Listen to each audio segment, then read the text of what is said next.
the history of those three forms, as far as, you know, with all karate history, as far as we can tell, the first one would be the original one that's been around the longest, right? So what we now call Shodan, right? That somehow found its way into karate via Matsumura. Matsumura, you trace them all back, you hit him. As to where he got it from, we don't know. Whether someone taught him it, whether he learnt it on a trip to China. He could have even invented it himself. Although most of them make references to the fact that he got it from China. But they often do that simply because if it's from China, it's cool. You know, so there's a lot of katas that's claimed for. It may or may not be true.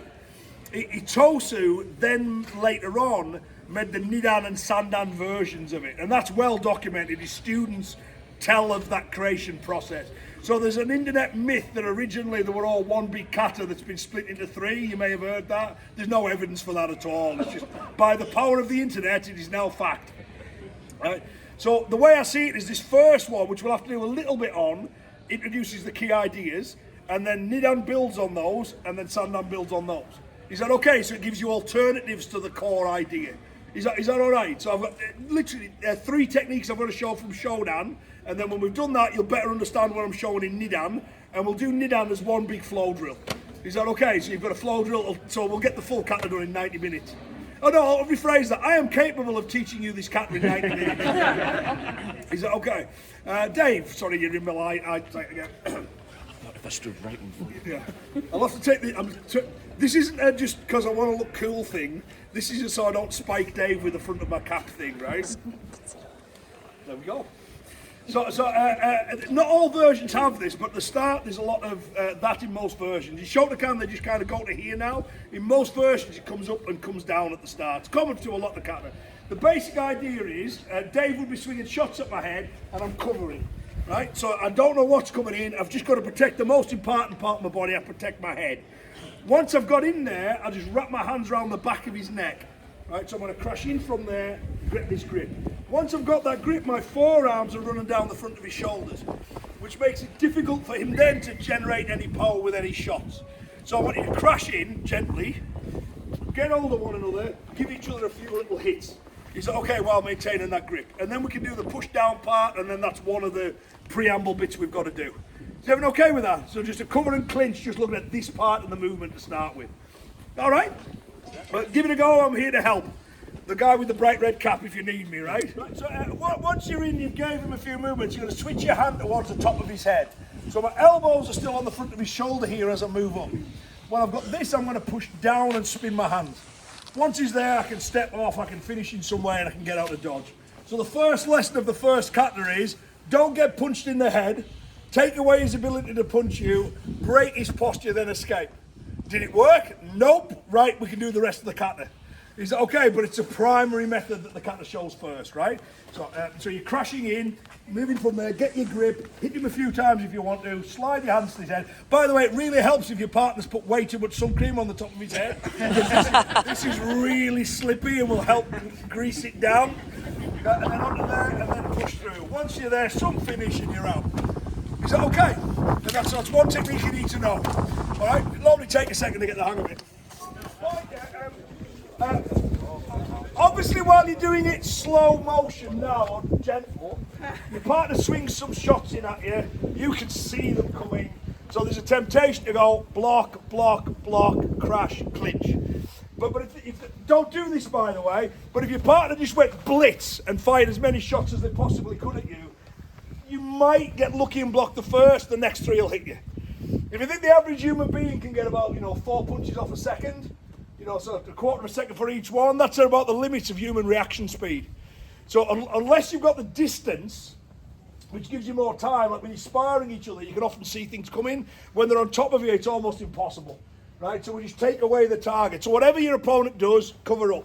I don't want you to block it a few times beforehand, because you're getting away with that now because we're training it light.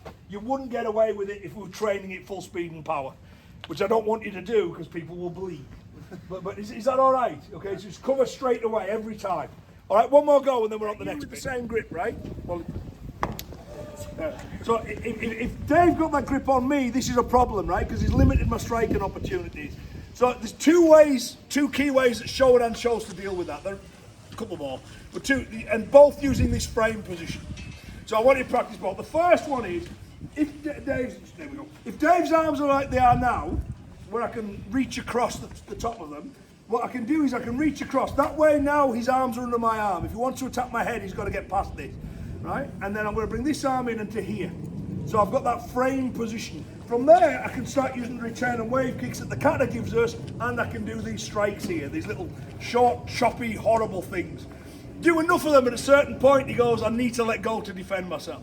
So that's option one, right? He's got the grip on me, I take away his advantage, he can't headbutt me, he can't punch me. I've got my kicks from there, I've got what I would call axe handles. You're not hitting them with the blade of the axe, you're hitting them with the handle of the axe. Another option you've got is if his arms are slightly further apart, so I maybe couldn't reach across, but there's a gap here. We'll just take that arm out of the way, just so, imagine it's still there. I slide and push across, and then I slide this arm over. It's the same frame. And then from there I can get to the inside. So if Dave had the grip here, push, slide one arm in, slide two arms in. Give him a shot, push his head down, and the grip will escape. So you can use either one of those. Which one you use would depend on the nature of his grip. So if he's got a very wide grip, I'm better off coming through the middle. If he's got a very tight grip, see, I can't do that. See how his elbows are touching? That's really annoying, that. I wish I could do that. I won't get through the middle now, but it's very easy to come over the top. Is that okay as I move in? Is that all right? So and then that's it. Now we're on to Nidan after that. Is everyone okay to work those two? Yeah. Okay. Yeah. You're all right then, Dave? Oh, yeah. No. So my hypothesis is, there's obviously this kata that originally was just a bit Naihanchi. Later on it gets made shodan when you make the two. Itosu and his crew learn it. We know they spent a lot of time on it. When Itosu was teaching Funakoshi, he made it do it for the first 10 years more or less of his training. So they'd be drilling the applications, they'd be looking at all the variations on the techniques, remembering the kata's not saying these are the only things you should ever do. The kata is going, these are the kind of things you could do. It's like when we did the pad drills this morning, they're examples of ideas, right? So Itosu seems to have gone, okay, some of these alternatives you can use, I'm going to make katas to make them explicit, rather than having them inferred by the main kata. So on the first one, when you've got pushing the head down, well, what if it doesn't work, right? What if you can't push the head down? You can, so I'm going to grab me on the outside of the neck. Right. Yeah, so for example, if I couldn't push the head down, I can always go to here, the first move of the kata, right? But another option I've got, just if you stand there, Dave, if the head won't go this way, chin down, maybe I can take it chin up. And this first movement doing that, this sucks by the way, I apologise now. You're not going to enjoy it. But I'm going to take, not the bit I'm pointing to, the bit I'm actually touching. That part of my fist. Is that okay, like inside there? I'm going to take that, and if you follow your jaw down to where there's that dip under your ear, I'm going to push the facial nerve against the back of the jawbone. Right? So I'll just do that on Dave then, with both of my hands. So I'm going to get my hands in position, I'm going to do this. Right? So, yeah, so the chin's going to come up, and of course what happens there, you know, you see it in the kata, those hands come up. What happens is, if they're in this kind of position, you pull on that, in an attempt to get away from the pain, they end up doing this. So it's like, here's my testicles, please knee them, effectively, right? Which is what the next move of the kata does, and we'll look at that in a second. But for a moment, I just want you to find that, put your knuckles in there, and pull forwards. I'm not pushing that way, I'm coming this way. Toward, again, just like the kata. Toward myself. One more time, Dave, and then I'll save it for Alice. Right, so you're there, and pulling in here. Is that okay? Head wouldn't pull down. Right, okay, have one of them. I'll slide it in and pull back towards me. Do it once or twice. When your partner's gone, yeah, then you don't need to keep doing it over and over again. Obviously, if he's drunk or on drugs or he's got a crazy high pain threshold, you might not get a reaction. Is that okay? Which is why I would suggest it's in the secondary kata. It's a useful thing to know, it's not a guaranteed thing. Is everyone okay with that one? Yeah, and then we're going to make this into a big drill. Okay, go and press on nerves. So like, Sishan or Hangetsu does the same thing. You know, pulls in here, it makes that knuckle prominent, which again, I won't keep doing this one, but it pulls back towards you, that's the back of the jawbone, and the other one is the front of the jawbone. You know, so it's just making sure that those two places you can get that head to tilt and move. Once you've done it, So, I mean, now, just touch it, don't dig it in, because your partner, you know, you're trying to make friends this weekend, right? Put your hands there and just give it, and your partner will go, okay, I know it hurt, I would do that, I would straighten up. When they straighten up from there, just like the kata does, you're going to reach across, take both the arms, knee them into the groin from there, covering the head, sorry. So you're going to cover the head, just in case the headbutting action, as you knee them in the groin. Knee them in the groin from there, and then you're going to drive them across to one side. So it's like what we did earlier, but more so. So we'll just do it this way, Dave. Back to everyone just a second. So I'll do that one. I'm going to bring the knee to the groin, but I'm going to cover the head at the same time. In case I knee him in the groin and his instinct is that. He's okay, so if his head comes forwards, he's hitting my arms. Being aware that that's a possibility from there, I'm then going to reach over, put my hand on his forearm and just drive him across from here, striking him in that direction. So breaking his posture. So we'll just walk that through again gently, Dave. There we go. So from there, you know, I'm in this position, I'm going to go here, he comes up, going to knee and cover, reach over, strike and drive him across. Is that okay? Yeah, which may break the grip in itself, but we've got a flow drill to do, so it's not going to. Is okay, so we've got to hit him with the rest of the kata yet. When you're doing any technique, obviously you want that technique to work, right? So what I want to have happen is there, I go here and knee him in the groin and go smash and he goes spilling over in that direction, which is what I want to have happen in reality. It's not what I want to have happen for the flow drill, because I can't continue it because the fight's over. And that's one of the problems with flow drills. By necessity, you don't get to drop the other guy until the very end, right? But for this one, it'll help us on the next bit. Your partner more or less manages to maintain that same grip. Is that right? So basically, you're doing it too well. So yeah, that's not helping, is it? Yeah, so he's got that grip from there. I've done this here. I've kneed the groin. I've reached over and I've hit. You see how Dave's got both his arms still on the back of my neck? I need that for the next part. If I went boom and that happened, well, that's happy days, right? You know what I mean? I've freed him up. With this arm in here, I'm tempted to drop into Sandan. Yeah, you know, and start barring, you know, so there's other options. But as soon as the grip starts to break, you get options, more options. But now we want the grip maintained. Is everyone okay with that one? If you're doing it so hard your partner leads to let go, have a word. Yeah, just back it down a little bit so you can practice the whole of the kata. Is that all right? Yeah, the grip is more or less still in position. All right, one more go and then we'll have the next part on, right? So I've ended up into this position here. I might do a few of these, but it's not working for me. I've got a good grip on this arm still, as I'm reaching across. So realising that, okay, upstairs is kind of working, but not as well as I would like, I'm going to take this hand and I'm going to attack low. As I do that, if Dave manages to defend it, he can't defend it with this arm because I have hold of it. The only arm he can slide out is this one because my forearm's just resting on it. So what I'd now like to do is you're going to go down, he's going to reach out and grab that hand. Is that okay? So you end up in that kind of position there. To be exactly as the kata, he's going to jam you at the elbow. It doesn't matter, all right? But if you want to be really precise about when the kata shows the next move, it assumes it's a high grab. But for that, you can grab it anywhere. It still works. Right, so I'm there, bang, bang, bang, reach down, again, here. And now I've got a new problem to deal with as he's jammed that arm. Is everyone okay to get to that point? Is that all right? And then we've got a horrible lock, some neck cranking, a great elbow to the head, a punch, a postural disruption, and a little bit of trapping to finish. So you will have a flow drill for the whole of the kata before we're done. Is that okay? We have exactly 59 minutes to do it. Is that okay? We will do it. Is that okay? Easily. 4 flow drills, because they are useful, right? You can get a lot done quite quickly. And what they are quite nice for as well, if I just showed you the individual sequences of the kata, you'll remember half of it. If I show you one flow drill, because one move leads into the next, it's easy to remember as well. So I find they're quite good for seminar teaching. The disadvantage of them is that you're not finishing the guy off. You know, like I say, he keeps on going all the time. And they can make certain expectations as well. So you go, right, I hit him in the groin, and you can be doing that thinking, come on, mate, grab my wrist, you're supposed to do this, you know. Well, he may or may not. It might do, but he may not. So the flow drills have to be used sparingly. But one of the things I do like to do when I construct them is, especially the kata-based ones, the person doing the flow drill is consistently winning. Is that okay? So you are attacking them, they defend, and you counter their defense so you can keep on winning.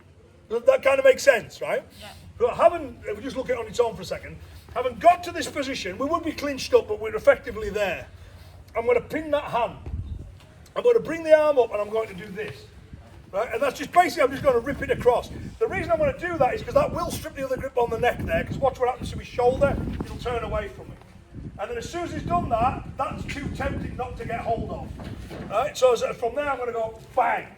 So it would be, there's reasons why I can't do this, it will become evident. It would be a handful of hair on the back of the head. Me and Dave are immune to that. For those who aren't as evolved as me and Dave, that vulnerability still exists. You can get a good handful of hair. The other hand would be on the chin. Is okay, which will give you the kind of same position you see in the kata, because when we're looking at this sequence here, right? So you just got to basically get that head across. So for the full drill as we've got it, starts here, I attack the nerve points at the back of his jaw, cover the head, I hit here, I might do a few of these, I attack low, I might get one in, I might hit his groin before he stops it. As soon as that happens, I pin the arm, I rip across, I grab the head. Is that okay? If there's no hair to be grabbed, or your partner doesn't want you grabbing the hair, just either side. When you grip the head, it should be the two furthest points away from the spinal column. Right, so this is, I've mentioned this before, but in the Babishi, it refers to the neck crank as, the phrase for it is like an emperor holding a giant egg. Right, and I think it's a really good phrase, because who's in charge? The emperor, right? Egg-shaped. Some heads be more egg-shaped than others, so I'll use mine. But you grab the point at one end, the pointy end of the egg, and the round end of the egg that's directly opposite. That gives you the most leverage on the neck. Is okay, if I grab it anywhere else, I won't get that. If I grab those 2 points, I'll start getting the leverage on it. Is everyone okay with that before we start ripping it round all over the place? Could you show one more time on Of the way course. around? Yeah, start this way, Dave, that's right. I'm happy to do it as many times as Dave will allow. Sorry, Dave. Yeah, so we're here, I've got that. Trying to pull, it's not working, couldn't get the inside, it's another option for me. Knee him in the groins, I'll cover the head, strike into the neck from there, swing down and catch low, pin the hand, rip it across, grab the head. Is that okay? And then we're about halfway through the kata already, right? Is everyone okay with that? Yeah. So it's going to rip his head round a little bit, and then we're going to knee him in his flexed spine. So yeah, it's not nice. So but just before we get into that, just to contextualise it, obviously these katas were made a long time ago, and at the time they were made, modern legal considerations were not really a great factor. There's a myth around the history of karate, which I'm sure you've all heard, that it was the Okinawan peasants who developed their combat art to overthrow their samurai overlords. It's nonsense, right? If you look at the history of karate, you pick any master you want, they were all wealthy people in high positions, right? So if they broke a peasant's spine, who cared? It's only a peasant, you know what I mean? So they didn't have the same kind of considerations that we would have. So when we're doing the katas, especially this next sequence, is one of these things where we can look at it and go, I get it, it's interesting from a martial arts point of view, it's interesting historically, but I would have to be careful in the real world if I did that, you know what I mean? I always remind my students, because the kata said is not a recognised legal defence.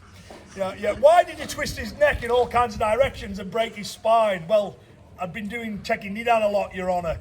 You're going to jail. Yeah, so we'll do it as it is, but you might need to recontextualise it from a self-defence point of view. We'll just start from the grip, Dave, because everyone's got the first part. So I rip that across, you're going to grab the head. Okay, so I'm going to be in this kind of position. The arm then comes across, and then comes in as the knee comes up, right, in most versions, right? So the kata maps out the positions you need to hit, but as we talked about last night, it will be fluid in application. It's just marking out key postures. So I've got the hand on my hip already. You're then going to bring the head up to here. You're then going to pull it back towards your hip as you bring the knee up, right? So we run that through. There's my first position. There's position 2. I've got him here, right? Here's position 3. Is that okay as I pull it in? So there's a horrible crank of his neck and then a knee into his flexed spine. I have to tell a story now, don't I? So I was doing it once with Chris, a similar move, not exactly the same one. And as I was explaining it, he was like this. He was bent over backwards like this. As I was talking through the technique. And he's a former soldier, right? So when I finished, he said to me, he goes, that's a war crime, right? And I went, what? He goes, that's against the Geneva Convention. It's a stress position. You're not allowed to have people held in stress positions. And my mind just went, a kata that contains war crimes, that's cool. You know, so I'm slightly more mindful of it now, right? So 1, 2, 3, 4. Is that okay? You're all right. We're not finished with him yet. We've got to hit him a few more times, but... And that's another ridiculous thing about flow drills. At a certain point, he ends up being like the Terminator, right? He just will not stop. You know, because, you know, any one of those would finish him ages ago, but we just keep going for the flow of it.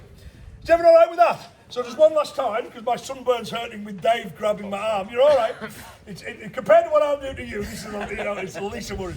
So across, grab the head, the egg, bring him around, which gives you that position, right? Then pull him in. Being careful, obviously, when you do it, right? Is that okay? Yeah, okay, let's give that a little go then. It's a good question to ask. It's a good debate to have. Is why bother with kata, right? You know, why you can do this sequence with a partner all the time. Why do it solo? And I was having this discussion with a guy once, and I said, well, there's a few reasons why you want it solo. You know, you want a solo version. One is it's a repository of knowledge. It's like a textbook, effectively, we can study, right? As I said, the other reason is, if you haven't got a training partner, kata is one of the things you can do. You know, and he smiled at me and went, if you've got time to do kata, you've got time to make a friend. Which, that's not a bad counter, right? But one of the key reasons we need it, like, so if you look at the kata does there, it pulls right to the hip as the knee comes up. It savagely bends him backwards and knees him in the spine once it's flexed. Now, how do you practice that with a partner? Well, you have to do it wrong, right? So what most of you are doing, quite rightly, is you're going, I'm going to be quite gentle with this pull. Your hands are nowhere near your hip. Because if you pull it to your hip, you can do it once per partner. You know what I mean? You've got to work your way around the group. So if you always do it with a partner, and people don't realise this, it's obvious, but they don't realise it. If you're constantly doing things with a partner, and at the end of the training session, you're all going home fine, you've practiced techniques designed to hurt other human beings, and you hurt no one, right? So by definition, right, by technique, you know, you have done everything wrong. The technique is designed to hurt another human being, and no one got hurt. Morally, it's the right thing to do because we don't want to hurt our training partners, right? But combatively, you've done everything wrong. So how do you correct that problem? It's like the same we talked about with the pads earlier, right? Every form of training is flawed to some degree. Well, one of the ways we do that in karate is when I'm doing a partner, I get a feel for it, I get the movement, it's all good, right? But I'm holding back a little bit. When I come to do it solo with the kata, I can visualize Dave being there, but now I can do the movement with full intent. Is that okay? And I can do it completely because there's no one there to get hurt. The downside is there's no one there. And that's obviously posed its own set of problems. But you put the mix together and it all works. Is everyone okay with that? You can't quite do it as the kata does it because it hurts too much. Right, then we're just going to elbow him. So we'll just go from there again, Dave, right? So I've ripped him across. I've taken control of the head. I've ripped it round. I would be trying to pull it to my hip, but I've been nice about it. Right, then from there, there's two main versions here. If he falls, you can fall in happy days. If not, you go, right, have one of them. Right, so like the kata does, it then kind of throws an elbow across. Right, you know, so yeah, I've got him from here. It's against the Geneva Convention, this. So I'm there and I smash him with an elbow. There are some versions of the kata that bring the elbow in this direction. So it comes up and over, which, I'm sorry about this, but it's kind of cool. Right, so once I'm there and I've got him bent over, if he was really bent over, come on, Dave. No, that's it, okay, limbo. I can do it from there. I can bring this elbow up and then down onto here. So I just smash him down the ground. If I went like this, if I went 1, 2, that's 2 movements. But if I just go whip, it's 1. Boom. You're all right there, Dave. Is that okay? So in the Shotokan version, they assume he's not quite that bent. Right? In the other styles, they do it this way. They go, oh, he is. He's got. So all he's got to see is this pink thing coming towards his face before everything goes black. He's all right. It's not going to work because we've got the next move of the kata to do, right? So in full now. In full now. Nerves, knee, strike, strike, strike. Groin, rip, neck, here, back, elbow. Is that okay? And we're only a few moves away from the end, right? Is that okay? Yeah. Him again. We'll just go for this, Dave, that's all right. Yeah. So I rip that arm across. That gives me the head. I crank the head. I flex the spine. I do the elbow from there. All I want you to do from here is you're going to push. Right? So you're going to push that way, just like the kata does. As you do it, try and get some control over this arm. Because if you don't, he's got to get that in defence. He's got to get it into play, isn't it? So before he's even had a chance to do that, find it. He's okay. So you see, I've got hold of it here. Right? Yeah. And then that'll do for now. Just get that push, then I'll show you because we're going to do a little arm drag for the hit. So the full thing again, Dave. You've got the grip there. Back of the jaw, knee strike, cover the headbutt, drive across. Couple of extra strikes, not working for you, so you go low. Rip it across, take the head, crank it back. Right? Spike him in the spine, give him an elbow, push his head across and gather that arm up. He's like, okay, give yourself a bit of room to give him a hit. Is everyone okay with that? And then we've got the hit. Another hit and a trap. We're on schedule. Well done, Ian. You've got two options with this arm on this push, right?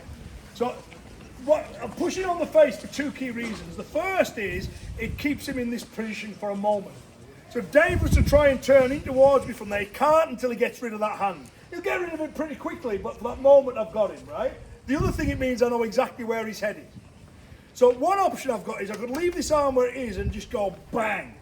There's nothing, we did it on Gion yesterday, nothing wrong with that at all. One of the potential disadvantages of that is, if he's aware that's what I'm going to do, as soon as I let go of this arm, he's going to raise it. So I'll move there, raise it, and I'll lose my shot. Is that okay? So what we're going to do on this one is, as I go, I'm going to take this arm and underhook his arm here. I'm going to pull the arm here as I do the shot. So it's locked on my side, he can't defend his face in that way. Slightly slower, right? But he can't defend it when I go to do it. So when you've done the push, bang. I'm going to pull the arm through and hit him from here. Let's do the full thing there, Dave, again, if that's all right.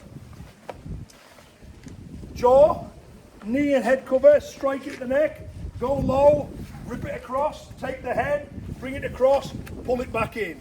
Give him an elbow, give him a push, drag the arm, do a punch. That was quite good control until the punch. Sorry, Dave. No, sorry. Is everyone okay with that? And then you've just got the step across and then the final move. So we're 2 moves off the end. Is that okay? Okay, good. Quick little walk through your part. Do you need any help?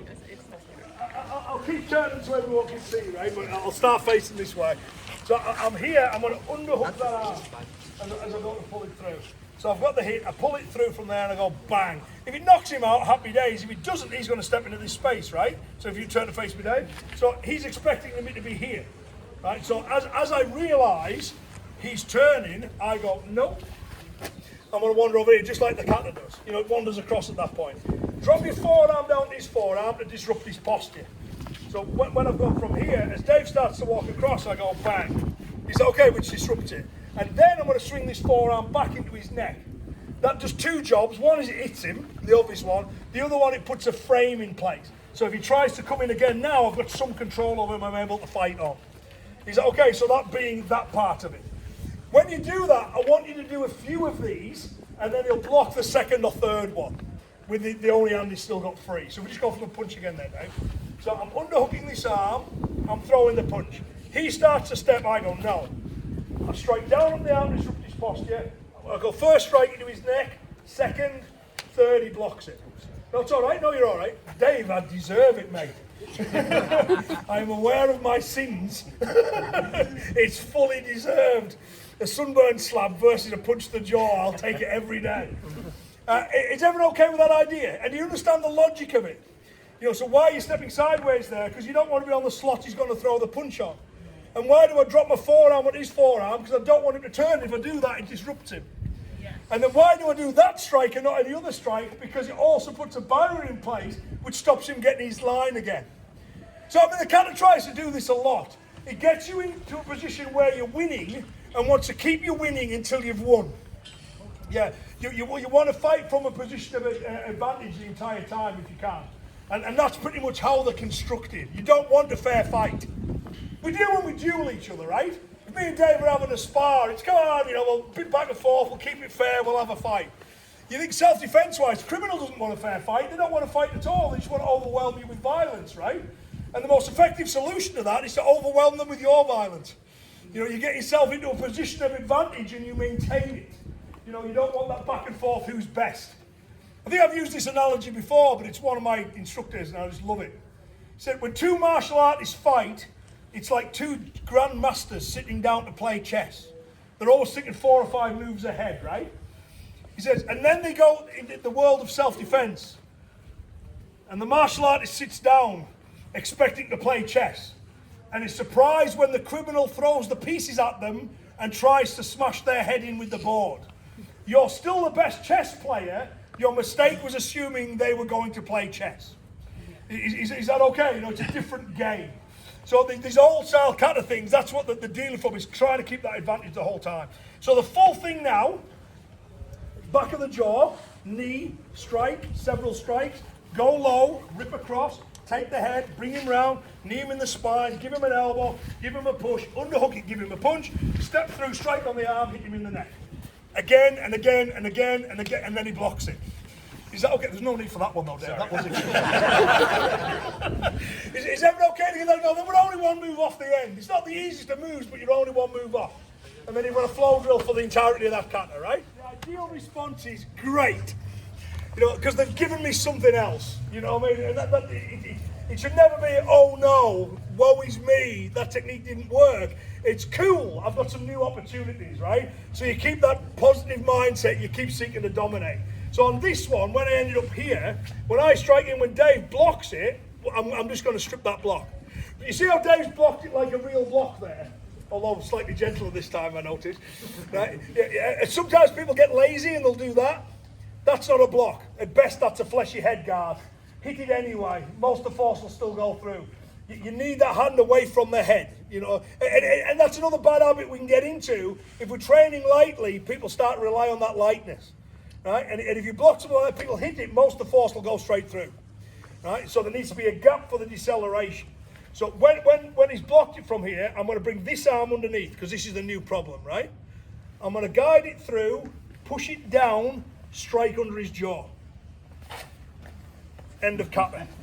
Is that okay? So we'll just go through it again because I know that's a lot. Right? So from there, it blocks it. So the energy here is coming this way, right, in the opposite direction of my strike. So I don't want to contest it, I want to yield with it. Okay, that's the first thought, right? Then just towards the elbow, press, and then strike in. Is that okay? So I get his arms tied up there, I've got a clean shot towards his face. And at that point, the kata go, that's enough, work on that, we'll talk about Sandan later. Or rather, in this case, Christian will. Right? So our full kata flow drill. Well, Mary just said this. Would it help if we can do it if you like? At the end, I'll just ask you to run away and do your phones. I'll do a quick video summary for you. Is that all right? Just if you want, just yeah, okay. Yeah. We'll factor that in time-wise then. So striking into here, knee into the groin, striking towards the neck. Go low, he grabs, rip it across. Take hold of the head, bring him round, strike his spine, give him an elbow, give him a push. Pull the arm through to a punch. He tries to correct the line, step off line if you need to. Strike onto his neck, strike in here. When he blocks it, guide, press, strike. Walk away. As he's sitting there thinking, man, that guy knows Tekki Nidan really well. How much do I regret blocking things in the exact sequence that allows him to do the kata? Is everyone okay to have a walk through to there? I appreciate that last bit. There's a lot going on. So if you're a bit confused, I'll come around and help you individually. So, if Dave's arm was just up, and we're fighting away, there's nothing to stop me doing that. Right? You know, I can just push it down with one hand, and the arm I push it down with, I can hit, and I can kick, and I can strike. But that's level 1 Shodan stuff. We're on level 2 now. So it shows you a differing way of achieving the same result. Right? It's got a double tap rather than a single. Right? Which should give you slightly more control, even though you've got slightly more movement. So if Dave blocked here, I could go guide, push, hit. Is that okay? The slight danger is that if he buries his head a little bit, you know, this can be a problem. But there's nothing wrong with it. It's legit. So but on this one, when he blocks it, it's guide. Don't grab it. Just literally guide it. Then press. Then hit. Is that okay? So you see, I haven't got the shoulder problem because his face is in the same line as my fist. Is all right. So it's slightly different. The other one's not wrong. It's just not what we're doing. It's just a different way of doing it, right? So strike here, block. guide, press, strike. Is that okay? That's what we're looking for on that one. And you want to get the point of habit. You know, you drill it and drill it and drill it. So somebody blocks the shot from there without thinking, boom! You know, and then you're thinking, did I just do that? I always say, you don't fight with the kata, you don't fight with the bunkai, you don't fight with the drills, you fight with the habits the kata, bunkai and drills give you.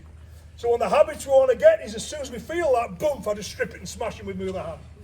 Is everyone okay with that one? Okay. Right, so have a little practice of that, I'll come round and help. Try and walk through the full flow drill. Obviously in practice you should do it on both sides, don't worry about that today, just get it going on one. And then we've got about another 4 minutes to play with it and then we'll film it all. So that way, if the organic brain doesn't remember it, hopefully the electronic one will, eh? Is that okay? I'll do my best to summarise that as quickly as possible. Everyone ready? Yes. Let's go. So a summary of the drill we did for Tekki Nidan or Naihanchi Nidan, taking the key parts of the kata but drilling them all end to end. With the flow drills, they're really good for practicing a lot quickly. They're really good for introducing a kata because they're easy to remember because one move flows into the next. The negative is you're moving away from this idea of trying to drop them as quickly as you can, and they do rely on your partner doing certain things to allow it to flow on. Obviously, if you did different things, you would flow on to other things. So the danger of if you do too much of them, it can encourage expectations of certain events. Right, so for Shodan, some of the techniques it shows is just clinching in, pushing the head down in order to escape the opening movement. It also shows, if he's got this grip here, how you can wedge in on the inside, or you can reach over the top to strike and come here. Right, so this sequence kind of builds on that, on those lessons, right? Made by Itosu to do so. So Dave has got that grip, right? And none of these techniques have quickly appealed to me, right? I can't get the head pushed down because he's braced. Well, I can take these knuckles here, so that where I'm touching there, and I pull towards me just like the kata does. You know, as it steps across, you've got this pulling action. So I pull towards the back of the jawbone there to take the first facial nerve against the jaw. That brings his head up and it also brings his pelvis forward. Having done that, if I need to adjust, I will. I'll shuffle so my knees directly in line with his groin. And with my hands up in front of my head, so if I knee the groin hard, you get that as a response. You know, he brings his head back in. Christian was talking about that last night, right? So I'm going to do that just in case the headbutt comes. I'll reach over from there then and I'll strike to one side. Right, hopefully at that point he would let go, but if he doesn't, we're going to flow on. I have hold of this arm, so he can't really use it easily. This one he can disengage anytime he likes. So I'm going to go low to strike the groin. I might get the first hit in, I try the second one. At some point he jams it. Doesn't really matter where he jams it, but the cat assumes he's done it towards the elbow. Technique works just the same either way. Pin that arm from there, roll it across and come up as I rip across, which will take the shoulder back, take the grip off, and gives me his head. I'll then reach in and grab the head. So that would be a handful of hair and the other hand's on his chin. I'll then bring it across and then pull it in. So when I'm there, I'm going to spin it up so his chin ends up pointing upwards. As he reaches that position, I'm going to knee him in the spine. Dangerous technique, you've got to be careful with it. If he hasn't fallen over from there, because I'm behind him from here, I'm fairly close. So I've got the option of smashing him with an elbow. Some styles come over the top. The version we're looking at comes from this side. I'm then going to push across. As I do that, I need to gather this arm up. He's okay, so he can't immediately defend with it. This push on the face stops him turning around the corner. Can we just turn this way a little bit down? Stops it. It also means I know where his head is. I could from there just let go and go for the shot, but in doing so, there's a possibility he might get his arm up. But this is legit. In this kata again, it's going to reach for this arm from there, pull it through as you throw the shot. So there's no way he can use that as a defence. Right? Dave's natural reaction now is he wants to correct his line, right? Because he's facing the wrong way. As he turns to hit me from there, I'm already wandering off. I don't want to land up in the slot next to him. So as he does that, I'm also going to strike down at the arm to disrupt his movement. I then come back here with this motion. One, to strike into his neck. Two, to create a barrier. So if he continues to come around that corner from there, I've got the bone here to stop it, and I'm able to fight on from here. If I do a few of these for our drill and Dave blocks it, I'm then going to guide it through, push it down. I can rev this up because you see where his arms are. He won't be able to block it in the time it takes me to do it. So rather than worry about getting a short shot in, I can get a big one in. Boom. And that's where the kata goes and done. Just walk through it one more time from this side, Dave, just in case I've missed anything. So he's got that grip from there. Pulling forward's not working, so I bring his chin up instead of down. Knee and cover the head, strike it to the neck, go low, rip across, take the head, bring it through, gentle as you do the spine, push to the elbow to the face.